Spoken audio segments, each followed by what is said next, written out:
E aí pessoal, tudo bem? Fabrício aqui novamente. E se você está gostando dos vídeos, não esquece de deixar seu like, se inscreva no canal. No vídeo anterior, se você não viu, tente achar lá no meu canal.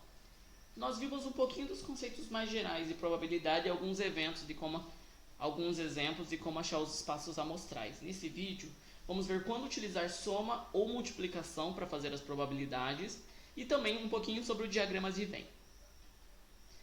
Vamos olhar dois eventos separados aqui numa mesma ocasião, que é quando você possui um dado, né, como a gente ilustrou aqui.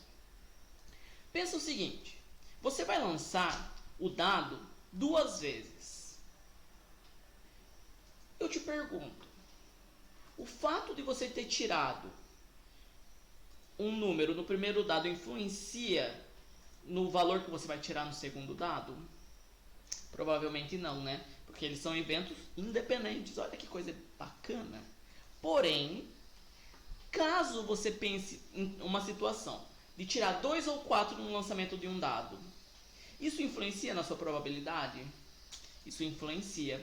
Por quê? Você percebe que o 2 e o 4 estão tendo probabilidades, vamos dizer assim, cruzadas. Certo? Ou seja, a probabilidade do 2, nesse caso, vai influenciar a probabilidade do 4, entre aspas. Então vamos lá olhar com mais cuidado. Então imagina que você vai querer agora lançar o dado duas vezes, né? Ou seja, eventos independentes, e quer tirar 2 nesses dois lançamentos. Ou seja, necessariamente você precisa tirar 2 no primeiro e 2 no segundo. O que isso significa? Isso significa que, se a gente pensar, qual que é a probabilidade de você tirar 2 num dado? 1 sobre 6. Isso no primeiro lançamento. E no segundo lançamento? Simplesmente a mesma coisa. Ou seja, se os dois precisam acontecer, a probabilidade deles precisa ser multiplicada. Olha que interessante. Certo? Ou seja, a probabilidade seria muito baixa, cerca de 2,8%. Uma chance em 36 de você poder tirar duas vezes o número 2 no lançamento de dados. Muito legal isso, né? Neste caso, nós multiplicamos as probabilidades. Porém, olha essa outra situação. Qual que é a chance de você tirar 2 ou o 4 no lançamento de um dado? Ou seja, significa que as chances deles vão se somar. Certo? Porque pode acontecer um ou pode acontecer o outro. E ambos, se um dos dois acontecerem, para você já está perfeito. Ou seja, nesse caso, nós somamos as probabilidades. Ou seja, em vez de você ter a probabilidade apenas de 1, você vai ter como se tivesse a probabilidade de 2 números saírem no seu dado. Ou seja, cerca de 33%. Tudo bem? Então repara que o E e o OU, nesse caso, estabelece uma influência muito grande sobre o seu problema. E nesse caso se somam as probabilidades. O que seria o diagrama de Venn? O diagrama de Venn ele é muito utilizado principalmente para análises estatísticas.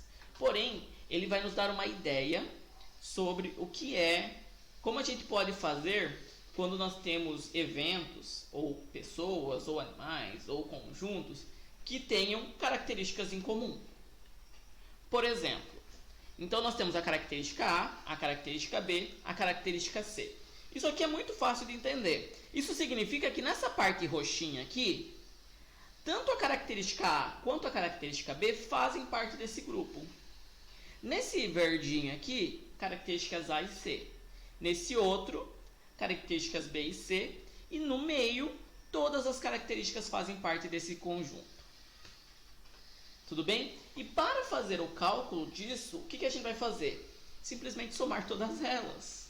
Né? Ou seja, para você calcular a quantidade de pessoas, vamos dizer assim, que tem aqui no seu diagrama de Venn, simplesmente você vai calcular a quantidade de pessoas que tem só a característica A, só a característica A, não pode ter B não, só a característica A, só a característica B, só a característica C. Então você vai somar com as pessoas que tem a característica A e B, as características A e C, as características B e C e por fim todas as características. O que isso é legal? Né? Lembrando que existe um símbolo para isso que a gente chama de intersecção. O que é intersecção? É quando as coisas elas compartilham características em comum. Tudo bem? Por exemplo, característica A, pessoas que gostam de chocolate. Característica B, pessoas que gostam de sorvete. Aqui nesse roxinho estariam as pessoas que gostam tanto de chocolate quanto de sorvete. Que delícia. Ou seja, essas partes que são entre as características se chamam intersecções. Isso não só para os diagramas de Venn, mas no geral. O símbolo de intersecção é esse U de cabeça para baixo. Tudo bem? Ou seja, sempre que falar intersecção, são as áreas que os conjuntos possuem características em comum. Olha só, então vamos dar um exemplo aqui para vocês, né? De música. Perfeito, acabou, não vou nem colocar uma musiquinha de fundo. Numa classe de 50 estudantes, 9 gostam apenas de rock. Repare bem, 8 apenas de samba, 7 apenas de pop. Sabendo que 7 gostam de rock e samba, 5 de pop e samba e 6 de pop e rock, quantos estudantes gostam dos 3 estilos musicais? Vamos lá preencher então os nossos diagramas. Ou seja, eu coloquei aqui denominado letra R para rock, P para pop e S para samba. E aí as devidas intersecções. Ou seja, nós sabemos que apenas rock, 9 gostam. Apenas pop, 7 gostam. E apenas samba, 8 gostam. Vamos olhar as intersecções agora? Exato, ó, tem que tomar muito cuidado. O apenas só pode levar ao erro, hein, pessoal? Tem que tomar muito cuidado. Ou seja, nas intersecções nós temos 5 pessoas que gostam de samba e pop, 6 pessoas que gostam de rock e pop e 7 pessoas que gostam de rock e samba.